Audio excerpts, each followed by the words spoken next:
let's talk all things Open. I mean, it's going to bleed over because you don't talk any sports now without having favorites and who do you think, who you put your money on. That's part of the conversation. But Oakmont's really ramping up to be an exciting week for the U.S. Open here.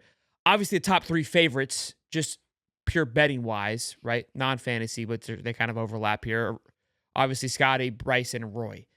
Rory, however, has fallen off the wagon a little bit. I don't feel comfortable at all picking him. I don't know if he just laid an egg this week because, again, that trend is starting to become a habit where it's like, I don't want to be here. I don't care. And that was the energy. I mean, the guys shoot 18 under for 4 days. You played like complete doo-doo. It's just, I don't know. I don't know what's going on. I don't know if there's too much drama. It's not good timing. I'll tell you that on what all is surrounding him heading into this tournament. It's the last thing that you need going into a major. Again, the Grand Slam's complete. He seems checked out. He is one that I am staying far, far away. He seems to be in a headspace right now. This course is going to test every inch of your mental capacity this week. And I don't think he's got enough in the bag. Not physically, but mentally. This golf bag up here, I don't think he's got enough clubs. Yeah, I mean, Rory. I mean, I'm going to give him a little bit of. I don't want to say I'm going to give him a break here because he was like 10 over at one point. I mean, there's no reason for him to be 10 over in 10-0. Toronto. Come Like I on. don't know what. Come Yeah, on, it was. Ty. Yeah, I mean, You but stopped they did yourself. get the Like, bad end of the draw. No, no, no. He did get the bad end of the draw. Like it was tougher in the morning on Thursday. It was raining, and those guys had tougher Ty. of the draw. I'm not saying. Listen, buddy, hold up. I'm not defending Rory. Do not get it twisted. I'm just saying they were putting up scores today. The morning wave of the first day on Thursday were like it was like 2 strokes different. So they did get the bad end of the draw. I'm not saying that made a difference. Uh, what I'm saying is like Rory tends to show up at U.S. Opens just because his like the best golfers in the world show up at the U.S. Open. Their skill alone. I don't believe in Rory right now. I think there's more mental things going on. I think it could be another personal issue. I think it could be family I oriented, think it's the family wife related. thing. I don't know. It very well could be. It just doesn't seem like Rory's invested in golf right now. Uh, I think he's finished like top 10 in U.S. Opens over the last 5 years in U.S. Open setups, but I'm just not willing to invest money in someone who's 7.5 to 1, um, and has just not looked good since he won the Masters. He just 10 over at the Canadian Open in Toronto. You play like that at Oakmont. What do you think you're going to end up? Your score is going to be nuts. I mean, this course it's set up. I think last time they played it, Dustin Johnson won it 4 under, but I think second place was 1 under. Year before the last time they played before that was Angel Cabrera. He won it at 5 over. This course is going to be tough. You don't have to putt well to win this thing. You have to go tee to green, and you got to just take your pars and take your bogeys because everyone's going to make them. And I don't want to hear one complaint from any of these guys on tour on this course. It's unfair. It's this. Everyone plays the same golf course. You just It's try to not. You give don't have an edge. Rory a out because of what time he played, so you can't give them flack when you just try to give Rory an out. But I drag him out. Just so give a right, little look, better I one. mean, Sam Burrs played great this week. Ryan Fox played great this week. You got guys playing well. To me, it's down to, I mean, I don't know. Spawn, I think he played well this year, but I don't. He doesn't give me any fight. It's the Shambo and Scheffler show to me. I mean, I know you'll pull some names out of your hat and we'll talk about it, but man, I'm weird when it comes to picking people, right? I kind of have like that weird kind of like itch. And when it was the PGA Championship, there was a video that dropped. I think I've talked about this, not on here, but Bryson showed him playing 9 on Wednesday before the championship started on Thursday. And I think he putted horribly during his little little 60-second clip. I did talk about it on this show. And I was like, yeah, Scotty, he's just not dialed in. The putter's not there. I watched a 45-minute video on YouTube of him playing at Oakmont 2 weeks ago, I think it was. It was cold, blistering cold. This guy's dialed in, man. I'm loving it. I love the way that he just navigated the course. Exactly what you said. He hits it, finds it. It's exactly what he did. He literally just crushes the ball, walks out, me hit ball, Bryson, boom, and then hits it, and then just goes up there and finds it. Didn't putt as well as I think he could have, but I think because of his game and his length, it's hard for him to really get into serious trouble. I think he's got this. I mean, his swing, it's like mine. It's just so out there, but it's so controlled. I don't see him messing up. The issue, though, not issue. I don't want to say that because Scotty. It's the issue. His issue is Scotty Scheffler. Scotty Scheffler's bad day is 2 under, right? And so maybe that's 1 over. He doesn't have bad days. Bryson's problem is he will go off on an absolute just burner in the wrong direction. He'll get 4 and 5 bogeys in a row.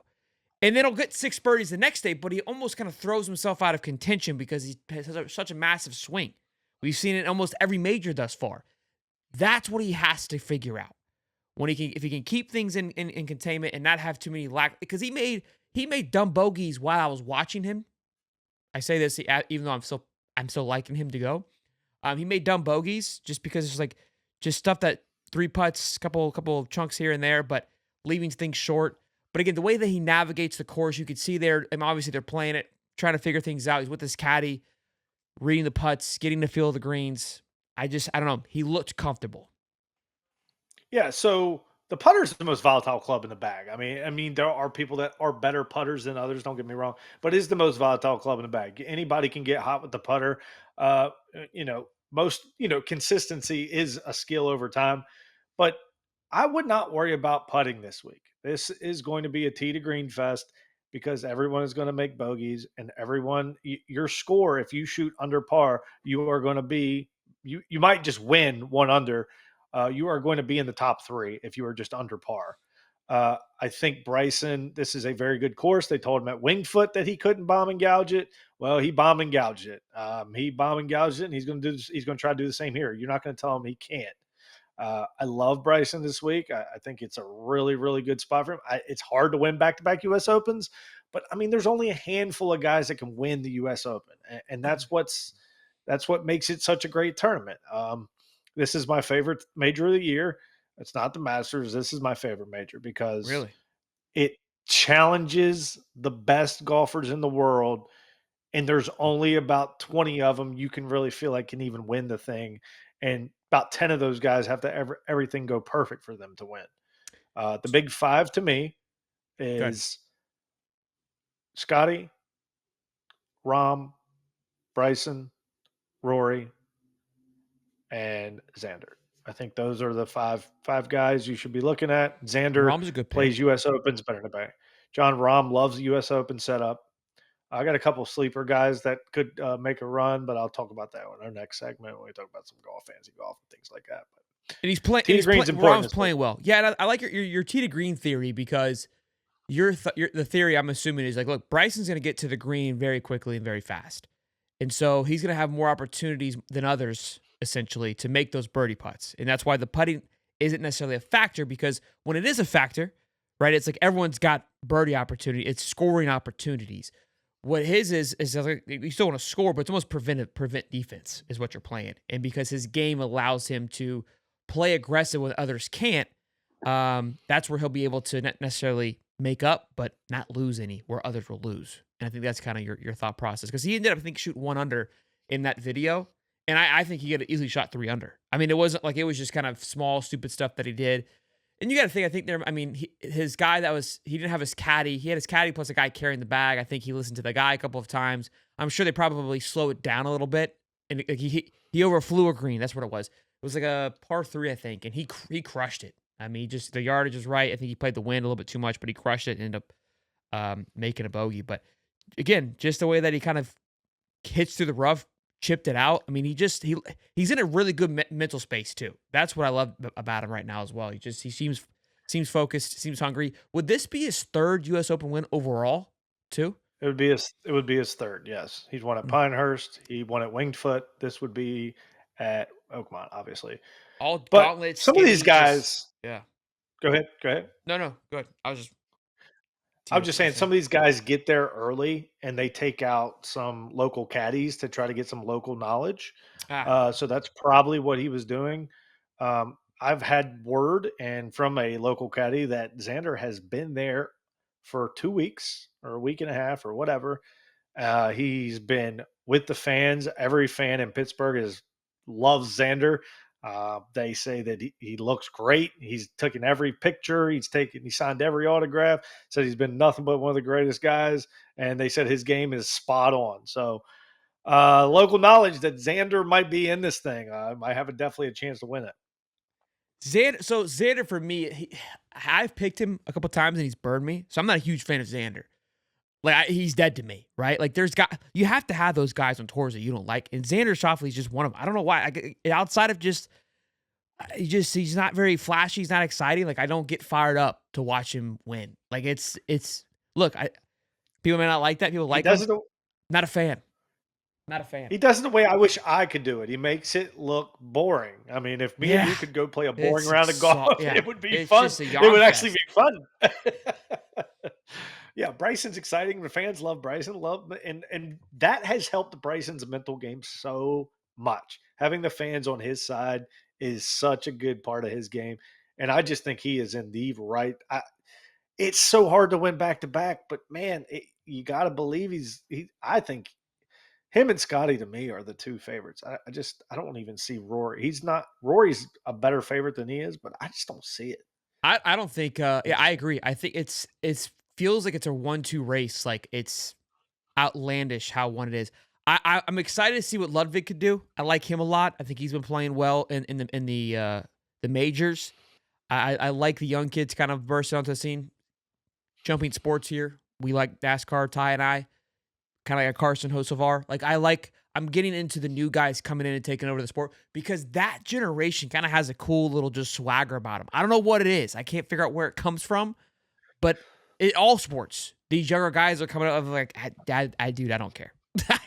Leave me Yeah, alone. Like they're disconnected from social media because they kind of saw what it did. Like social media for us, our generation is like cigarettes. We didn't really know what it was, yeah. right? So they look at social media like cigarettes. Like that's just stupid. I don't need that. So it's kind of cool seeing that. But yeah, I like Ludwig a lot. I mean, I don't know how his game will flow, but he seems like one of those guys that kind of he's the arsenal when needed. It just depends on how he's feeling that week.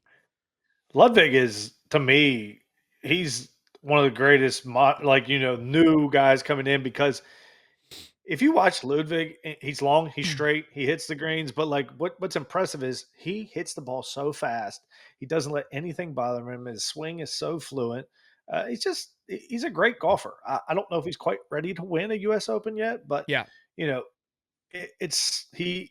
I don't think he's going to let the course bother him. He made a triple this week at the Canadian Open and one of the par threes, and he just went back. I think he birdied the next hole.